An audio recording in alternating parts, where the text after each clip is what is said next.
Agora, a Bíblia lida e explicada com Alain Amorim. Para quem quer ouvir a Palavra de Deus de forma simples e compreensível. Olá, meu querido ouvinte, minha querida ouvinte. Estamos de volta com o programa A Bíblia Lida e Explicada. Eu sou o pastor Alain Amorim. Nós vamos continuar hoje o nosso estudo no Evangelho de Mateus, no capítulo 14. Considerando agora o segundo parágrafo desse capítulo, um milagre fantástico que Jesus realizou, alimentando uma grande multidão e trazendo maior conhecimento e acesso ao conhecimento de sua pessoa aos seus discípulos e àqueles que estavam atentos. Vamos ler então, eu espero que você já esteja aí com a sua Bíblia aberta, no Evangelho de Mateus, capítulo 14, a partir do verso 13. Diz assim então a bendita palavra de Deus. Jesus, ouvindo isso, retirou-se dali num barco para um lugar deserto à parte.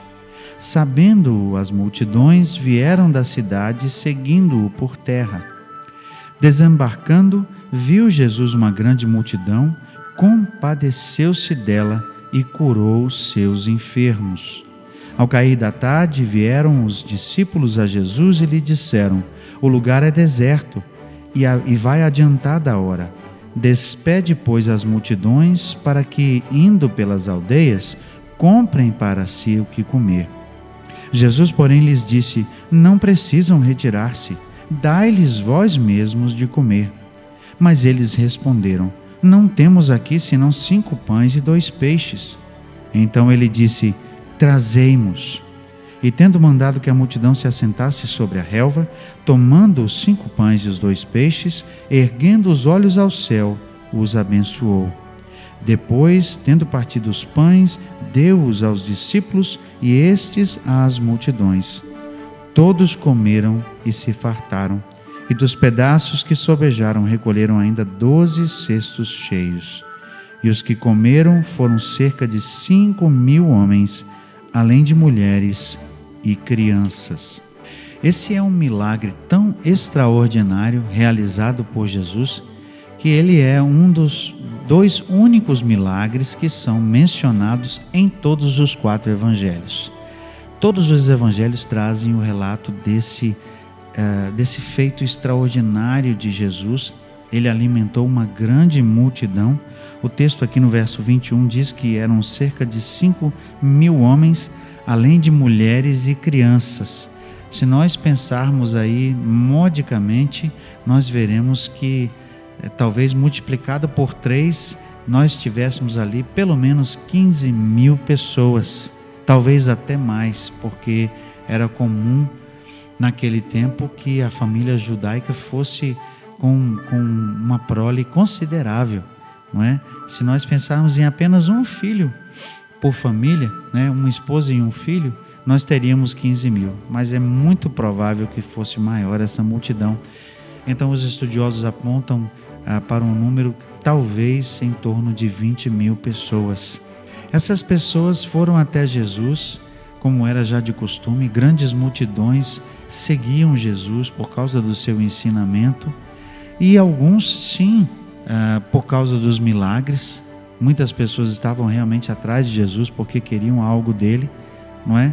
Mas o fato é que Jesus fazia isso e havia uma motivação. O texto diz aqui, além da característica da multidão que seguia Jesus por causa do seu ensinamento, por causa dos milagres, outra característica marcante é mencionada aqui por Mateus no versículo 14. O texto diz assim: desembarcando, viu Jesus uma grande multidão, compadeceu-se dela e curou os seus enfermos. Jesus tinha uma enorme compaixão. Jesus agia, Jesus era impelido por seu amor, por sua compaixão. Deus havia colocado, sem dúvida, no coração de Jesus, por meio do Espírito Santo, essa enorme compaixão que ele mesmo sentia. Deus o Pai, Deus o Filho, Deus o Espírito aqui, com uma enorme imensa compaixão. Você consegue imaginar o olhar de Jesus ao desembarcar daquele barco? Talvez, e o texto aqui diz que ele foi a um lugar deserto, talvez ele realmente quisesse ficar um pouco sozinho. Essa reação de Jesus aqui, sem dúvida, era para evitar que Herodes pudesse colocar as mãos também sobre ele. Afinal, Jesus sabia que havia ainda algumas coisas a fazer antes que o seu tempo chegasse de ir à cruz. Jesus se afasta e talvez houvesse no seu coração um desejo, um sentimento de estar um pouco a sós. Era costumeiro que Jesus se afastasse um pouco para orar, para ter comunhão a sós com Deus. Lucas é o que mais retrata esses momentos de oração solitária de Jesus, e talvez eu e você reagíssemos até de forma um pouco impaciente. Poxa, eu queria ficar sozinho. Poxa, eu vim para cá para ter um tempo só para mim. Mas o texto diz que Jesus sentiu compaixão. Eu posso até imaginar o olhar de Jesus e um sorriso nos seus lábios de compaixão ao dizer: eu preciso fazer algo, eu preciso ensinar, eu preciso falar, porque esse povo vem a mim sedento. E ele ali então curou os seus enfermos. Um certo texto diz que ele curou todos os enfermos. Jesus então passou o dia com paciência, com amor, com compaixão, ministrando, tocando as pessoas. E o texto diz assim no verso 15: ao cair da tarde vieram os discípulos a Jesus e lhe disseram: o lugar é deserto e vai adiantada a hora. Despede, pois, as multidões, para que, indo pelas aldeias, comprem para si o que comer. Os discípulos têm uma preocupação legítima de que era um lugar afastado da vila mais próxima. Não havia lugar para eles, por exemplo, fazerem uma colheita, prepararem algum tipo de alimento para que pudessem ali as multidões se alimentar. Eles têm a preocupação de que Jesus despeça ao povo para que eles pudessem ir para casa. Mas Jesus, como que querendo colocar os discípulos à prova, mas eu creio também antecipando aquilo que ele iria fazer, pois Jesus certamente sabia o que iria acontecer, Jesus instiga ali os discípulos, dai-lhe vós mesmos de comer. Mas como é costumeiro de alguns autores, e o autor que eu consulto geralmente para a nossa preparação aqui, o Blomberg, ele também aponta para esse fato. Ele estava instigando os discípulos e ele, de forma enfática, diz: por que vocês não dão algo de comer? Talvez Jesus quisesse já colocar no coração dos discípulos uma vontade de, quando houvesse oportunidade, que eles também servissem, que eles também pudessem suprir necessidades do povo. Nós vemos que isso acontece no livro de Atos. O povo da igreja tem as suas necessidades supridas, porque Jesus considerava isso importante, porque Deus considera isso importante. Meu querido ouvinte, minha querida ouvinte, Deus está atento às nossas necessidades. Ele sabe do que precisamos e Ele tem prazer, tem alegria em suprir, como certamente Jesus teve aqui.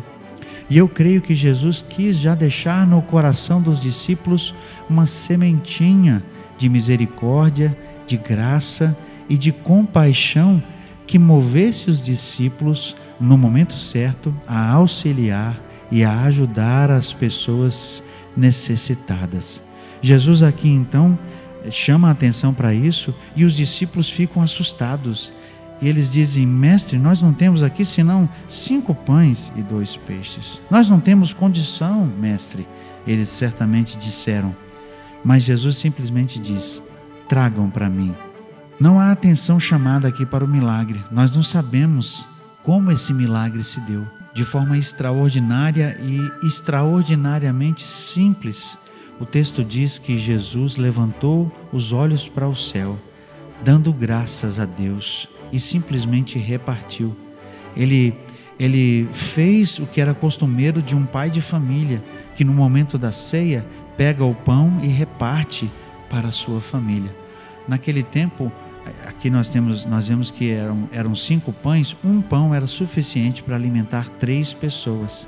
E era costumeiro que o pai partisse o pão e desse ao restante da família, né? E era costumeiro também que eles dessem graças a Deus, porque reconheciam que Deus era o provedor. Aliás, o Blomberg traz a oração que era costumeira daquela época: eu te agradeço, ó Senhor, Criador dos céus e da terra, que de onde vem o pão. Ou seja, eles reconheciam que Deus era o Criador e que da terra que Deus dava e da produção que Deus permitia vinha o pão. Jesus dá graças, multiplica os pães e ele alimenta uma multidão imensa. E nós vemos que o foco aqui não é para o milagre. Óbvio, nós já temos falado sobre isso. O milagre não é o mais importante. O foco aqui não eram as pessoas. O foco aqui, meu querido ouvinte e minha querida ouvinte, não era sequer o fato de que Jesus fez uma enorme boa ação e supriu a necessidade do povo. Porque o foco do Evangelho não é um foco social. O foco aqui é o próprio Senhor Jesus.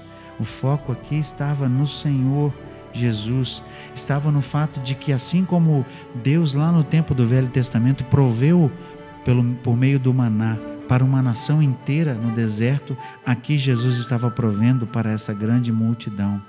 O foco, como João menciona, estava no fato de que Jesus era o pão da vida, de que ele era aquele que vinha e veio como prometido Messias, que estava ali como alguém que estava pronto para restaurar a sorte de Israel, cumprir a promessa de Deus. Nós já falamos sobre isso. Então o caráter está muito mais na pessoa de Jesus como Messias e está aqui como uma sombra da provisão espiritual em Jesus. Aliás, nós devemos nos lembrar que foi o próprio Jesus lá no deserto, quando tentado, que disse o seguinte: nem só de pão viverá o homem, mas de toda a palavra que procede da boca de Deus. Quando nós vemos em João o discurso que João inclui de Jesus, dizendo que ele é o pão da vida, nós vemos que o Senhor Jesus é o nosso pão espiritual.